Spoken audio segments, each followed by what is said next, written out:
안녕하세요. 시리즈 4부 최종화입니다. 3부까지 우리가 배운 건 뭐였나요?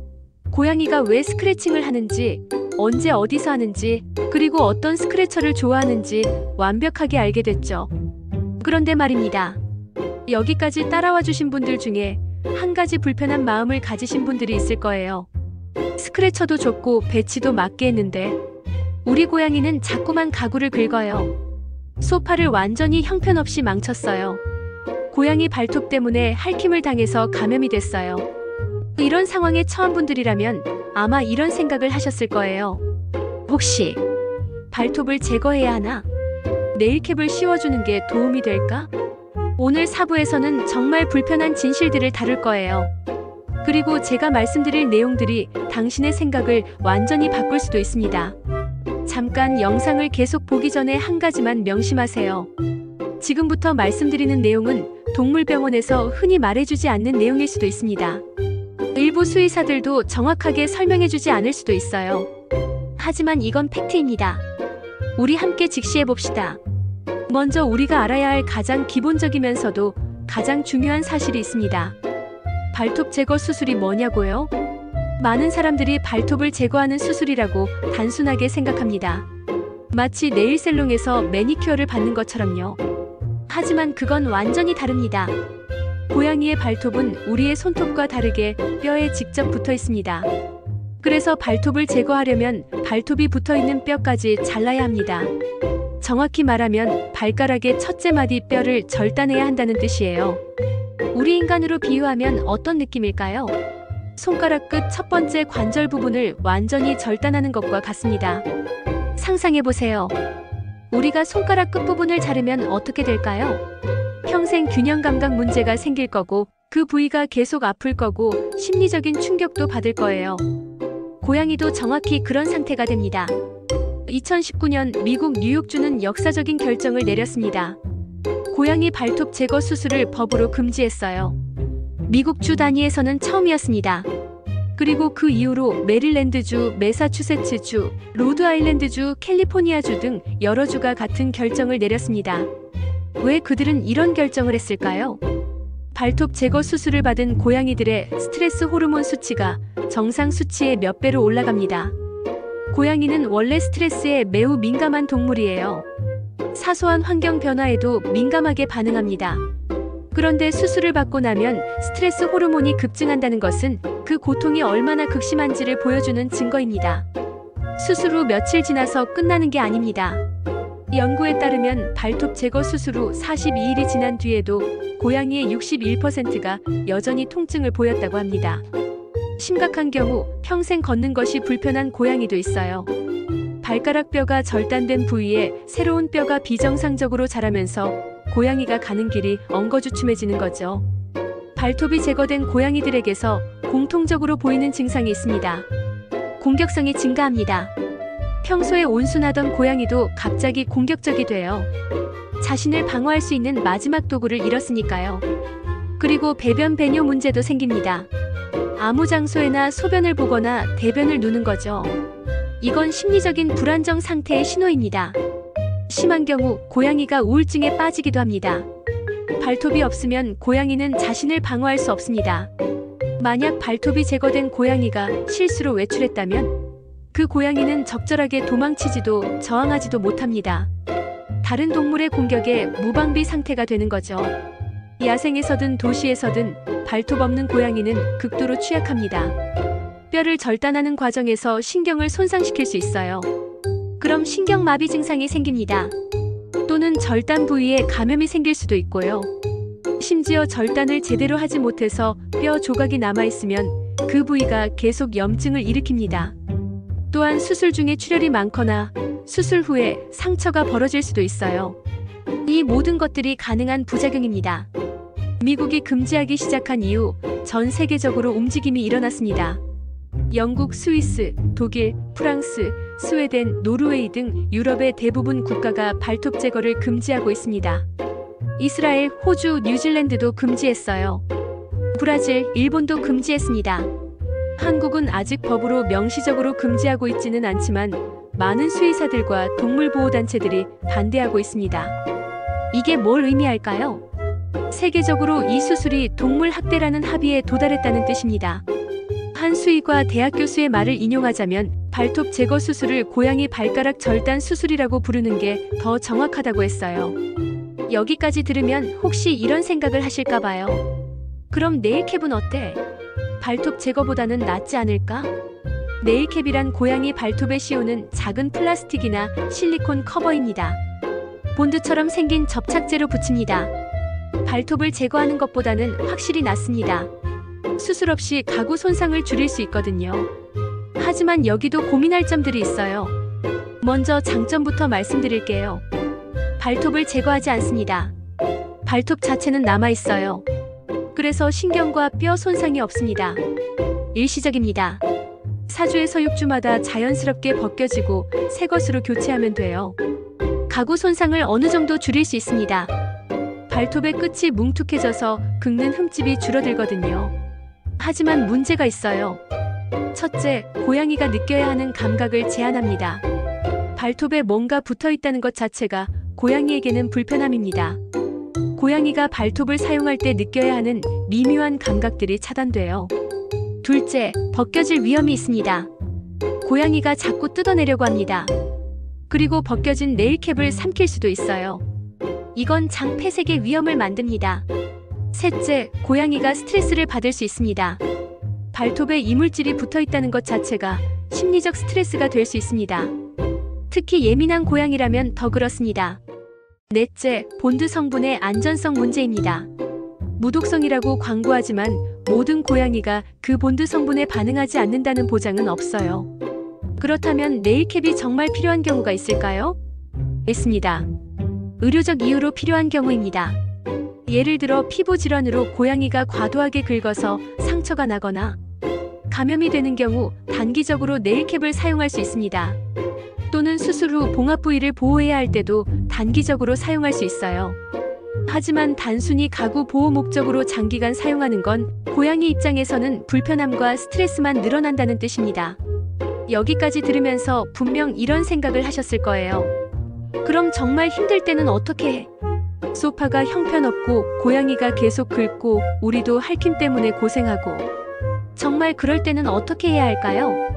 여기서 우리가 놓치고 있는 가장 중요한 질문이 있습니다. 우리는 고양이를 왜 키우는 걸까? 이건 철학적인 질문이 아니에요. 현실적인 질문입니다. 고양이를 키운다는 것은 무엇을 의미할까요? 고양이의 삶을 우리가 책임진다는 뜻입니다. 고양이의 행복을 위해서가 아니라 우리의 편의를 위해 고양이의 자연스러운 행동을 억압한다면 그건 진정한 반려가 아닙니다. 그렇다면 우리는 어떻게 해야 할까요? 3부에서 배운 내용을 정말로 실행했나요? 고양이의 선호도에 맞는 스크래처를 찾았나요? 올바른 위치에 배치했나요? 만약 아직이라면 지금이라도 시작하세요. 많은 경우 스크래처 문제만 제대로 해도 가구를 긁는 행동이 90% 이상 줄어듭니다. 소파를 보호하는 방법이 있어요. 소파 커버를 사용하면 고양이가 더 이상 거기를 긁고 싶어 하지 않습니다. 거칠기가 없거든요. 또는 소파 옆에 스크래처를 아주 가깝게 배치해서 고양이가 소파 대신 스크래처를 선택하게 만들 수 있어요. 발톱을 자주 깎아주세요. 2주에서 3주에 한 번 정도가 적당합니다. 발톱이 짧으면 긁어도 가구 손상이 훨씬 덜합니다. 처음엔 고양이가 협조하지 않을 수 있어요. 하지만 어릴 때부터 습관을 들이면 나중엔 자연스럽게 받습니다. 캣잎이나 맞다따비를 스크래처에 뿌려주세요. 고양이의 관심을 유도할 수 있습니다. 스크래처를 사용하면 간식을 주는 보상도 효과적입니다.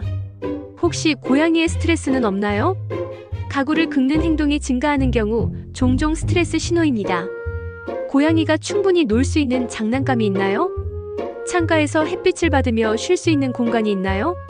고양이의 은신처는 충분한가요? 이런 기본적인 환경 개선만 해도 스트레칭이 줄어들 수 있습니다. 정말로 심각한 경우도 있어요.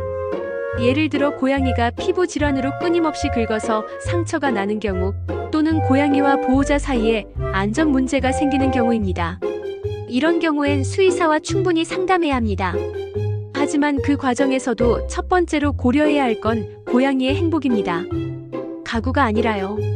여기서 정말 불편한 진실을 하나 말씀드려야 할 것 같아요. 이것들은 전부 보호자의 편의를 위한 것입니다. 고양이를 위한 게 아니라 가구를 위한 거예요. 우리가 고양이를 키우면서 이 사실을 인정하지 않는 한 올바른 선택을 할 수 없습니다. 발톱을 제거하는 순간 우리는 고양이의 일부를 영구적으로 빼앗습니다. 그건 명백한 학대입니다. 하지만 우리는 자신을 학대자라고 생각하지 않습니다. 가구 보호를 위해 어쩔 수 없이라고 합리화하니까요. 하지만 세계는 이미 이걸 동물 학대라고 규정했습니다. 당신의 한 번의 결정이 고양이의 평생을 영향을 줍니다. 발톱을 제거하면 그 고양이는 평생 불편함과 통증 속에서 살아야 합니다. 고양이는 다른 곳으로 갈 수 없어요. 당신의 선택이 그 고양이의 운명입니다. 우리가 우선순위를 착각하고 있지 않나요?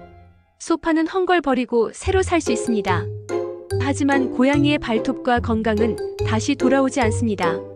혹시 이 영상을 보면서 마음이 불편하신 분 있으세요?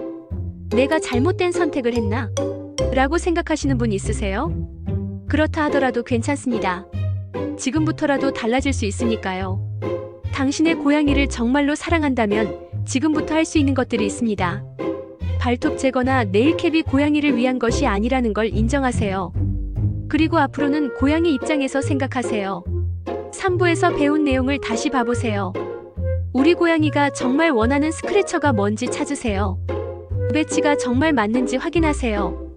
정기적으로 발톱을 깎아주세요. 스크래처를 자주 변경해주세요. 고양이를 위한 환경을 만들어주세요. 가구는 소모품입니다. 고양이와 함께 산다면 어느 정도의 긁힘은 감수해야 합니다. 이건 고양이와 함께 사는 삶의 일부입니다.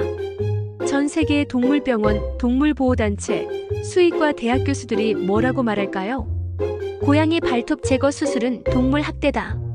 네일캡이 필요한 의료적 이유가 없다면 사용하지 말아야 한다. 고양이의 스크래칭은 정상적인 행동이며 억압해서는 안 된다.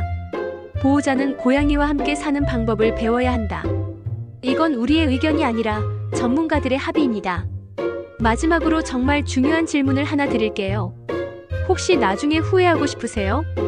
내가 그 선택을 하지 말았어야 했는데 라고 생각하는 날이 오고 싶으세요? 그렇다면 지금 바로 다른 선택을 하세요. 가구를 포기하세요. 가구는 언제든 살 수 있으니까요. 고양이의 건강과 행복을 선택하세요. 우리가 고양이를 데려왔을 때 우리는 그 고양이의 모든 것을 책임진다는 뜻입니다. 행복도 건강도 심지어 불행도요. 고양이는 다른 곳으로 갈 수 없어요. 다른 보호자를 찾을 수 없어요. 우리가 그 고양이의 전부입니다. 그렇다면 우리의 책임은 무엇일까요? 고양이를 편하게 만드는 것입니다. 우리의 편의가 아니라 고양이의 편안함을 우선하는 것입니다. 고양이와 함께 산다는 것은 어떤 의미일까요? 내 집에 고양이가 있다는 뜻이 아닙니다. 고양이와 함께 내 삶을 나눈다는 뜻입니다. 고양이의 습성을 이해하고 고양이의 필요를 먼저 생각하고 고양이의 본능을 존중하는 것입니다. 그런 삶이 진정한 반려관계입니다. 혹시 당신의 고양이가 발톱 제거를 받았나요? 그렇다 해도 지금부터라도 할 수 있는 게 있습니다. 고양이의 스트레스를 줄이는 것. 고양이를 더 편하게 해주는 것. 당신이 한 선택을 되돌릴 순 없지만 당신의 마음을 바꿀 순 있습니다.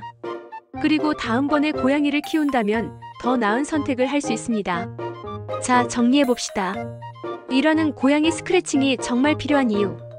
발톱 관리 영역 표시, 스트레칭, 감정 표현.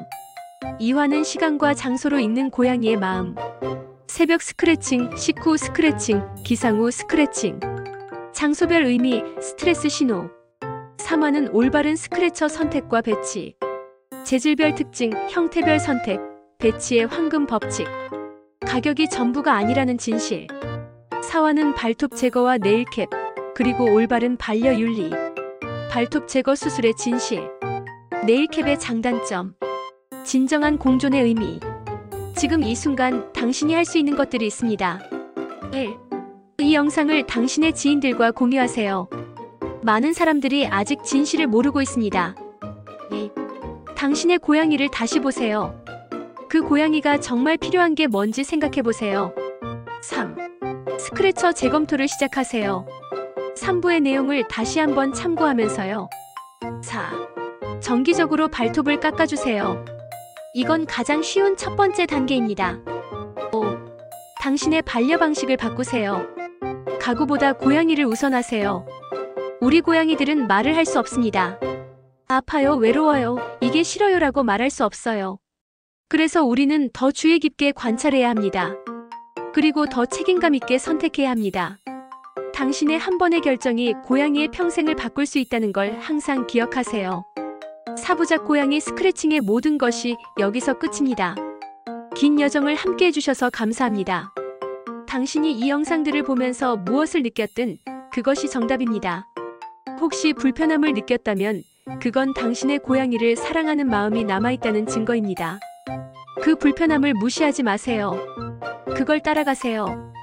그리고 행동으로 옮기세요. 오늘 영상을 보시고 어떤 느낌이 드셨나요? 혹시 화나셨나요? 미안합니다. 하지만 이건 진실이어야 했어요. 혹시 희망이 생겼나요? 좋습니다. 당신의 고양이는 지금부터라도 더 행복해질 수 있습니다. 구독, 좋아요, 알림 설정 꼭 해주세요. 당신의 고양이가 행복하길 바랍니다. 그리고 세상의 모든 고양이가 발톱으로 살아갈 수 있는 세상이 오길 바랍니다. 감사합니다.